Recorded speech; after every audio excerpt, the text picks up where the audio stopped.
예수님의 마음으로, 예수님의 마음으로. 네, 꼭 올 한해는 예수님의 마음으로 한 생명을 주께로 인도하는 우리 성수동교회와 저와 여러분 되시기를 간절히 바랍니다. 우리 지난주에 우리 아브라함에게 주신 너는 뭐가 될지라? 복이 될지라. 명심하세요.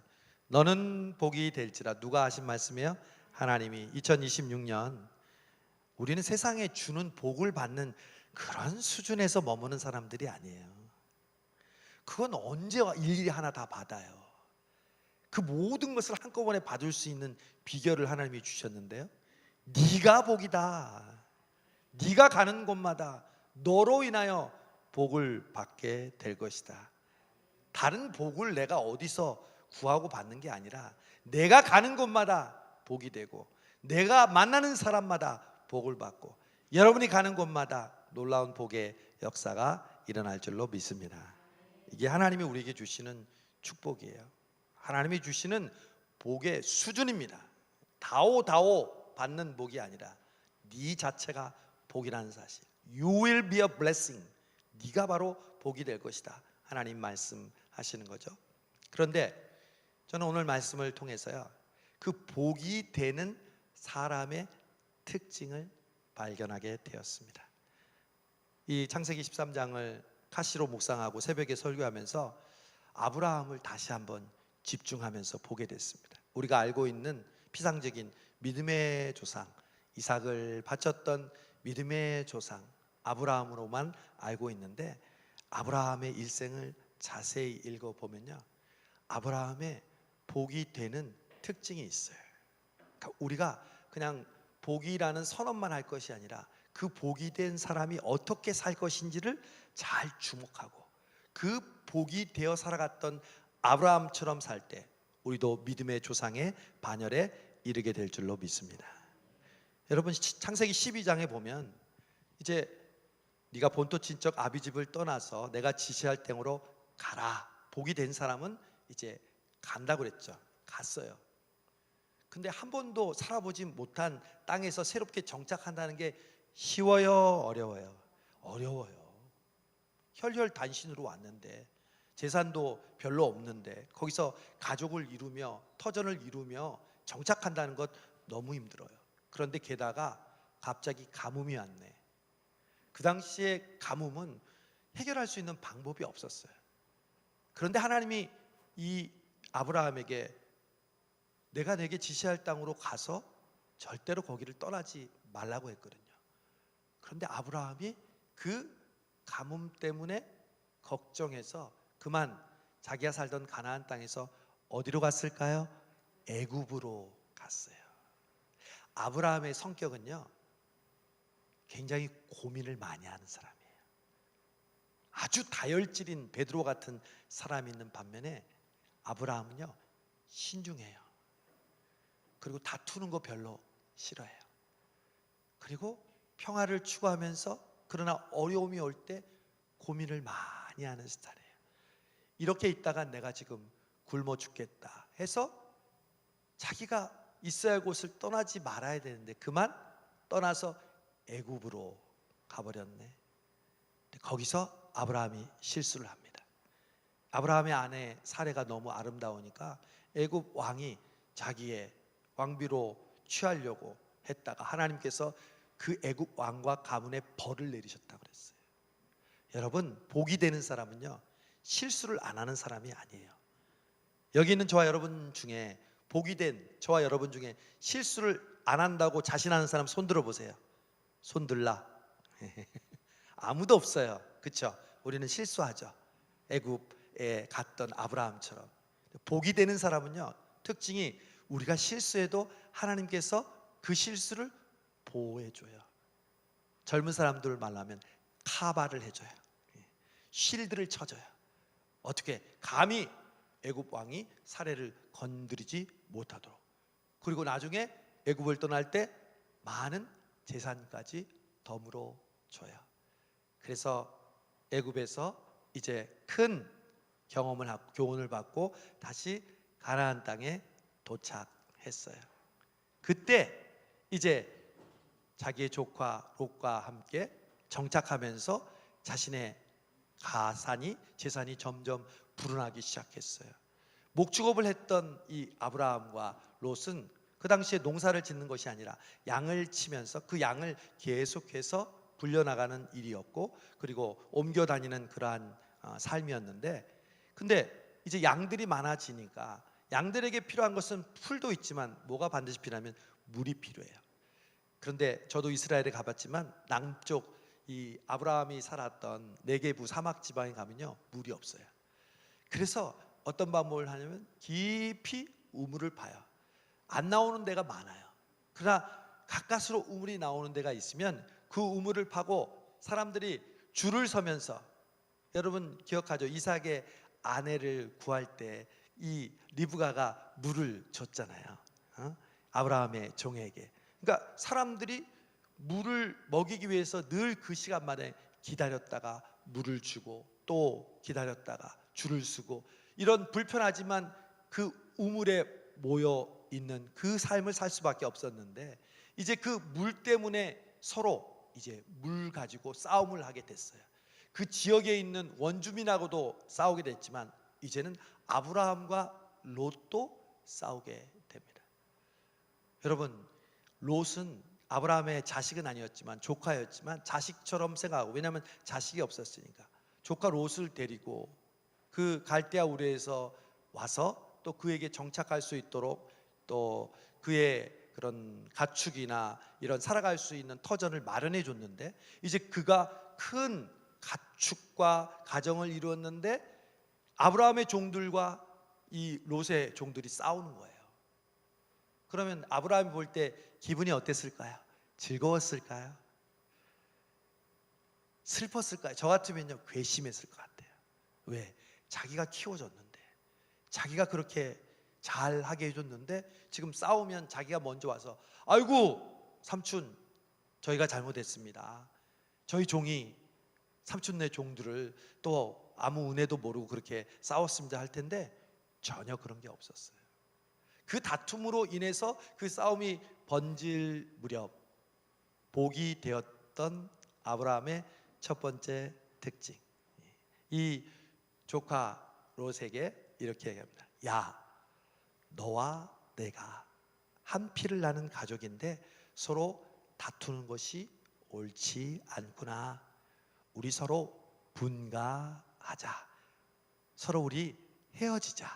그런데 어떻게 제안을 하면, 네가 동하면 내가 서할게, 네가 서하면 또 내가 동할게. 이 얘기를 누가 해야 돼요? 원래면 롯이 해야 돼요? 아브라함이 해야 돼요? 롯이 해야죠. 롯이 해야죠. 당연히 은혜를 받았으니까 롯이 해야 되는데 아브라함이 이렇게 해요. 여기서 알 수 있는 복이 되는 사람의 특징, 복이 되는 사람은요, 온유한 사람이에요. 여러분, 저도 있지만 여러분도 있는 거 있잖아요. 승질, 욕심, 그리고 한번 꽂히면 그걸 풀지 않는 마음, 이런 건 전혀 복에 도움이 안 되는 것들인데 왜 그렇게 우리는 그것에 집착하는지 몰라요? 지금 둘이 싸우고 있는데 롯 나름대로 지금 굉장히 불만이 있을 거 아니에요. 내가 그동안 삼촌 얼마나 참았는지 아세요? 제가 그래도 도움을 받았길래 이 정도 참은 거죠. 어휴, 정말 진짜대로 하면요, 저희 걸 여기 있지 않아요. 당장 우리 헤어지고 말죠. 아마 그런 불만들이 가득 쌓여 있을 텐데 이 아브라함이 온유한 사람이었어요. 그래서 싸우지를 원치 않았어요. 나중에 또 나오지만 자기가 이렇게 좋아서 소돔 땅으로 갔는데 북방 왕 연합군에게 잡혀가잖아요. 그랬을 때 우리가 아브라함이란 어떤 생각이 들었을까? 고놈 쌤통이다. 지 마음대로 가더니 에이구 요놈, 고생 좀 해봐라. 근데 아브라함은 어떻게 했어요? 가신을 데리고 전쟁도 안 해보고 평화를 좋아하는 그 사람이 그 자기 조카 롯을 데리고 가려고 싸우러 가잖아요. 그만큼 아브라함은 온유하고 조카 롯을 사랑하고 그리고 그를 배려했어요. 제가 그래서 복 있는 사람은 온유하다는 이 아브라함의 말씀을 기억하면서 예수님의 팔복이 생각났어요. 예수님이 8가지 복 중에 심령이 가난한 자는 복이 있나니 천국이 저희 것이므로 시작되는 그 팔복 중에 하나가 있어요. 온유한 자는 복이 있나니 저희가 뭐를 기업으로? 땅을 기업으로 차지할 것입니다. 여러분, 이 땅을 살면서 하나님이 주신 기업과 땅을 받으시기를 원하십니까? 할렐루야. 그러면 온유하시기를 바랍니다. 하나님은 온유한 자에게 땅을 기업으로 주십니다. 조카 롯은요, 네가 동하면 서하고 서하면 동하리라 하면 말이라도 무슨 말씀을요, 삼촌이 먼저 정하세요. 그러면 제가 정할게 이래 되는데 네가 좋아 보이는 곳으로 네가 정해라. 그러니까 눈을 들어서 저기 소돔 땅을 보니까 너무너무 물도 걱정 없고 너무 비옥한 땅이야. 근데 거기는 죄악이 관영한 땅인데 그걸 보고 소돔 땅으로 롯이 정합니다. 여기서 복이 되지 못하는 정반대의 모습 뭐냐? 눈으로 보고 귀로 듣고 손으로 만지고 결정하는 삶, 그것은 복이 되는 삶이 아닙니다. 일시적으로, 그리고 겉으로 볼 때는 그것은 나에게 이익이 될 것 같죠? 그러나 전혀 그렇지 않습니다. 정반대의 일이 일어납니다. 나중에 롯은 북방연합군에 잡혀가고 죽을 뻔하게 되죠.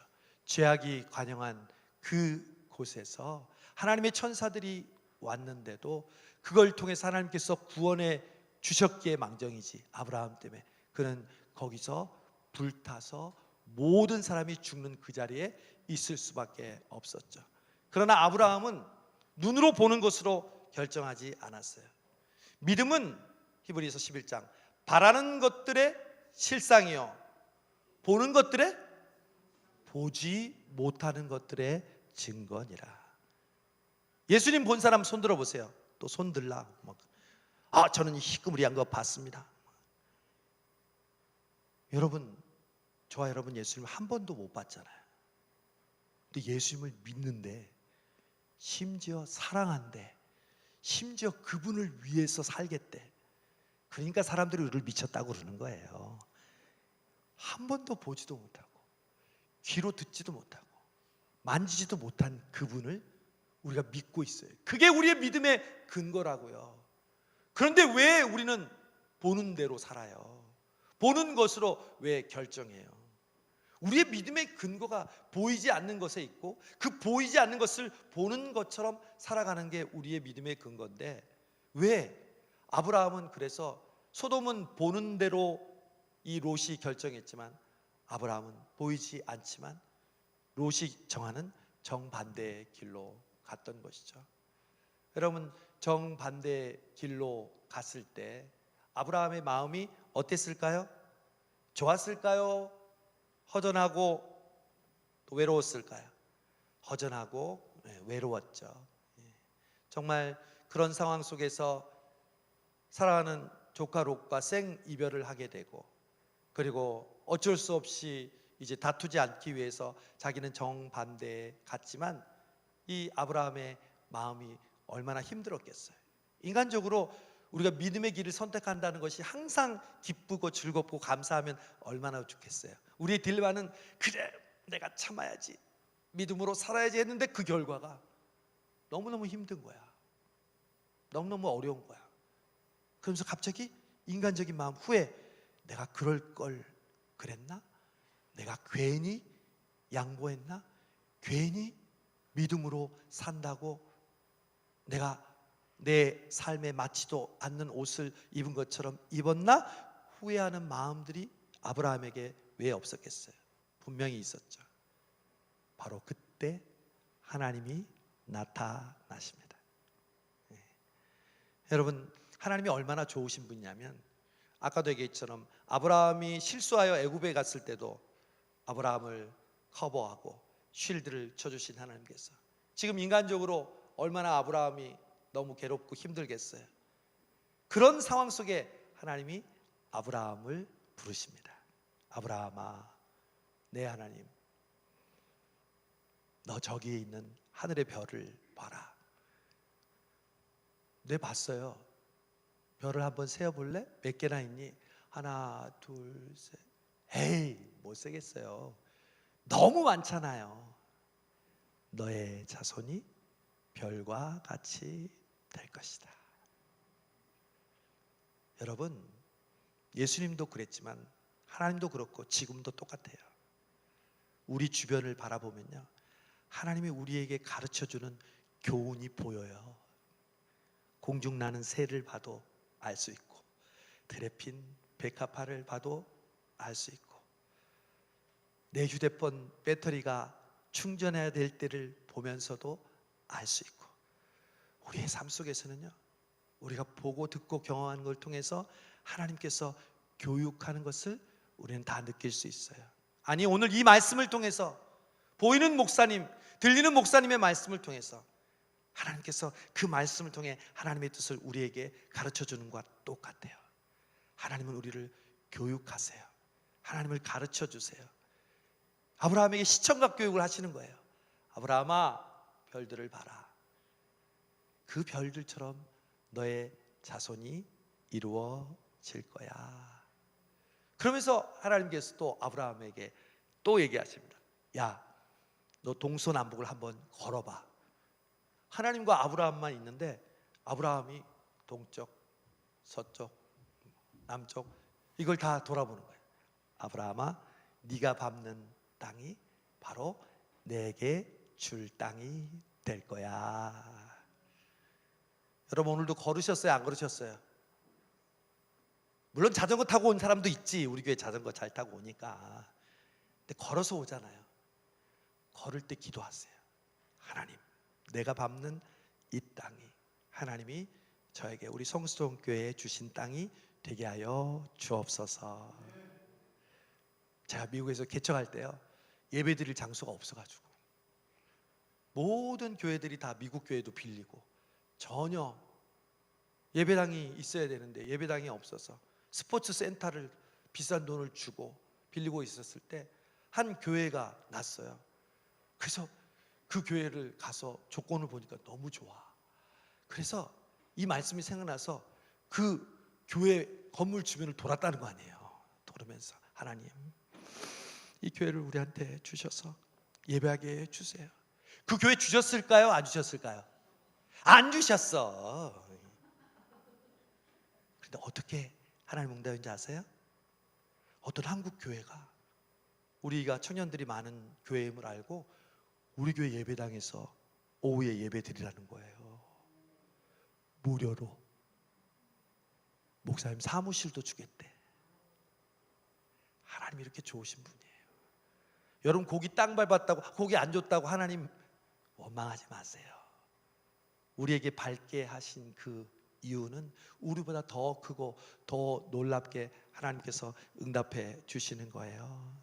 여러분, 새벽마다 그 땅을 밟는 마음으로 새벽을 깨우시기를 바랍니다.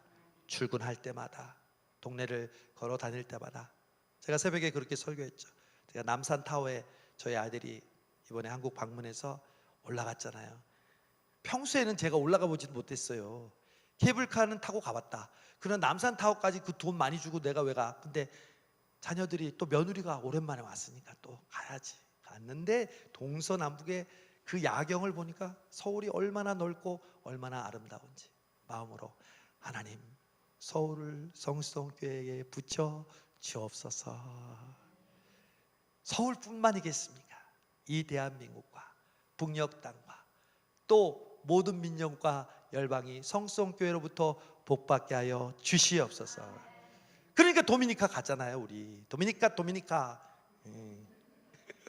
2월 달에 우리 장로님도 가시고 얼마나 좋은지 몰라요. 근데 거기서 아까 제가 주일 예배 때도 말씀드렸지만 100명, 250명, 300명 모이는 학교 가서 우리가 말씀도 전하고 간증도 하고 또 찬양도 하고, 얼마나 우리 지금 K컬처에 대해서 온 세계가 관심이 있는지 여러분 아시죠?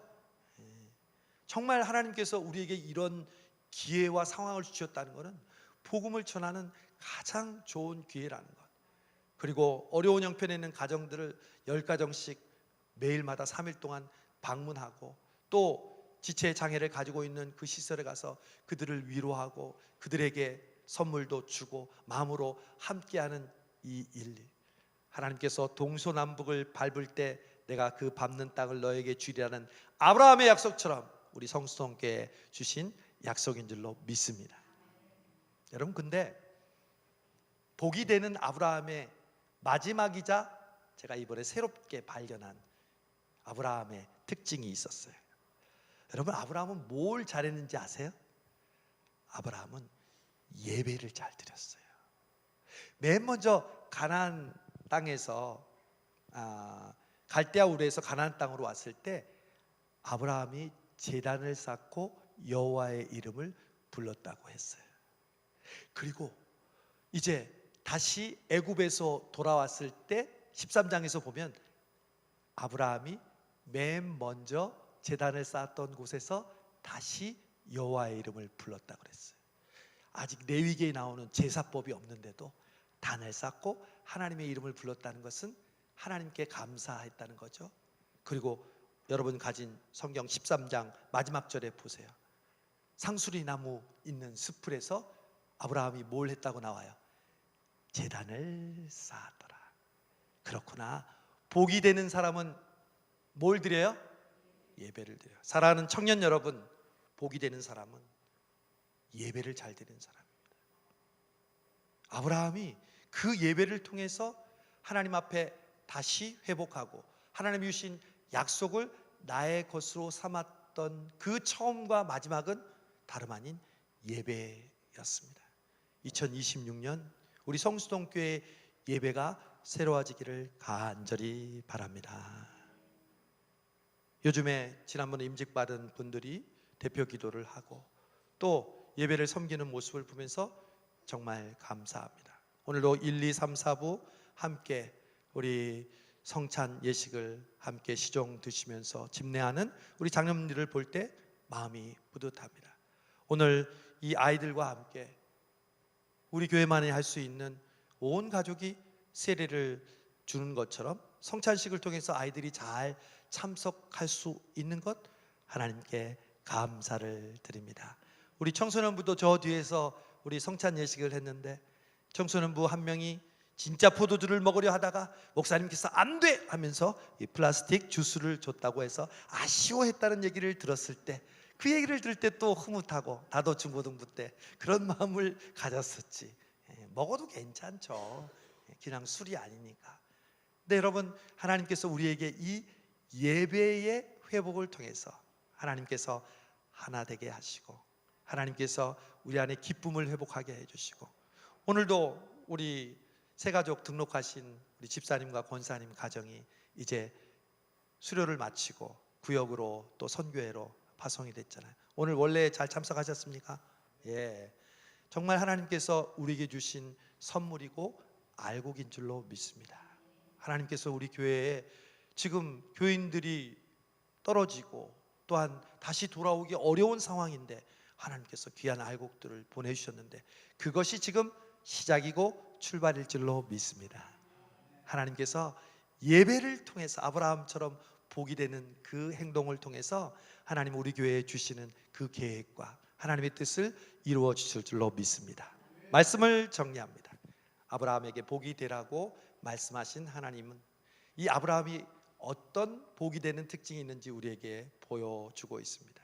먼저 온유한 자, 눈에 있는 것을 보고 함부로 결정하고 판단하지 않고 하나님께 주시는 화평으로 배려하고 양보하고 손해보는 것, 그게 바로 하나님께 주시는 복이 되는 사람의 특징이라는 걸 알 수 있습니다.